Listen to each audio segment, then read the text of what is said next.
Rahim, la 9e séance du Conseil des ministres a eu lieu ce matin sous la présidence du chef de l'État. Il faut rappeler que c'est aussi le premier conseil qui est tenu après la formation du nouveau gouvernement à l'issue de l'élection présidentielle qui s'est tenue le 8 avril 2016 et qui a consacré la victoire du président de la République à la magistrature suprême pour un nouveau mandat de 4 ans. À ce stade, il faut souligner que le président de la République a dévoilé la feuille de route qu'il a assignée au gouvernement, au nouveau gouvernement, pour les 4 années, 5 années à venir. Le chef de l'État a beaucoup insisté sur un certain nombre d'éléments essentiels dans cette feuille de route. Le premier de ces éléments, c'est qu'il a demandé au gouvernement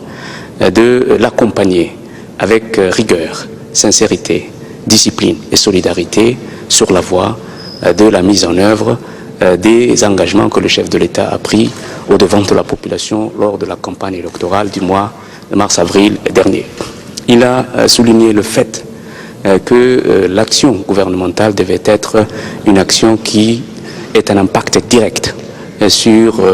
la vie de la population, à savoir les services qui sont rendus à la population doivent être des services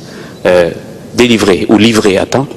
des services de haute qualité et surtout que chaque membre du gouvernement devra s'atteler à être en permanence à l'écoute de cette population. Le chef de l'État a beaucoup parlé d'une Djibouti prospère dans les années à venir. Pour que Djibouti devienne un pays prospère dans les années à venir, il est impératif de travailler sur un certain nombre d'axes qui sont fondamentaux, à savoir la lutte contre le chômage, une économie solide et diversifiée, transformée vers une plus grande industrialisation, une éducation de qualité, une justice performante et une administration également réformée qui justement devienne à l'image de cette prospérité tant attendue pour cette population et ce pays. Le chef de l'État a souligné la nécessité d'une discipline sans aucune complaisance. La discipline des membres du gouvernement devra être vraiment le leitmotiv premier. Le Premier ministre assure la coordination du gouvernement et pour que cette synergie et cette coordination puissent être réalisées, il est essentiel que la discipline soit de rigueur dans l'action menée ensemble, car le travail du gouvernement est d'abord un travail d'équipe et il y a une coordination qui est assurée par le Premier ministre. Le chef de l'État a beaucoup insisté et a exhorté le gouvernement à également mettre en avant la transversalité de leur action. Je crois que la coordination et la solidarité horizontale est également essentielle. Les membres du gouvernement doivent travailler ensemble.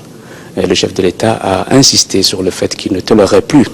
aucune rétention d'informations, aucun dysfonctionnement dû au fait que des membres du gouvernement ne s'entendent pas sur tel dossier ou tel autre dossier. Je crois que cette coordination horizontale est aussi importante que la discipline et la coordination verticale. Enfin, le chef de l'État a exhorté le gouvernement et a lancé un appel à tout le monde pour que ce contrat de performance qui était aujourd'hui mis en place à travers cette feuille de route soit un contrat de performance qui doit être, je dirais, évalué tous les ans pour que chaque membre du gouvernement qui va agir dans le sens de la réalisation de ces objectifs soit également, je dirais, comptable de ces actes, non seulement devant le peuple, mais devant le chef de l'État, dans des délais qui sont raisonnables.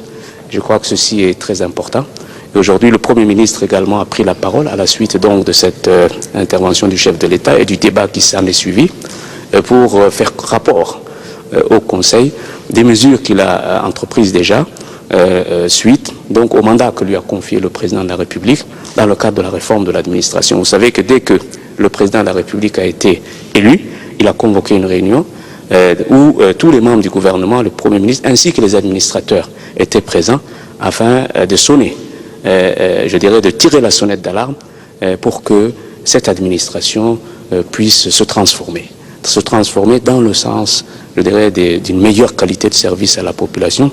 et surtout d'être à l'écoute de cette population qui a des attentes énormes. Et je crois que le Premier ministre également a pris les choses à bras le corps afin de mettre en œuvre les objectifs que le président ou la mission que le président lui a dévolue. Voilà l'essentiel des discussions qui ont eu lieu ce matin lors de ce premier conseil des ministres du nouveau gouvernement mis en place donc, par le chef de l'État.